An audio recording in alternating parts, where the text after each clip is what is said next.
নবী সাল্লাল্লাহু আলাইহি সাল্লাম বলেন, কবরের প্রথম ঘন্টায় প্রথম মিনিটেই নাফরমান পাপী যখন প্রশ্নের উত্তর দিতে পারবে না, তো কবরের ডান পাশের মাটি একটা ধাক্কা দিয়ে চাপ দিয়া বাম দিকে চলে যাবে, বাম দিকের মাটি ডান দিকে চলে আসবে, ডান পাশের হাড্ডি পাঁজরের হাড় ভাঙ্গা চুরমার হইয়া বাম দিকে ঢুকে যাবে, বাম দিকের গুলা ডান দিকে, হাত্তা তাখতালিফা আদলাউহু।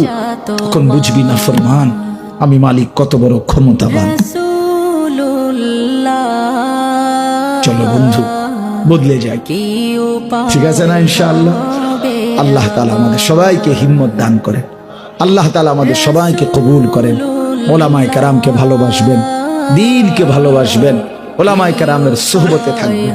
সব সময় পৃথিবীতে ওলামায়ে কেরামের থেকে মানুষকে সরানোর ষড়যন্ত্র সবসময়ই চলে এবং সবসময়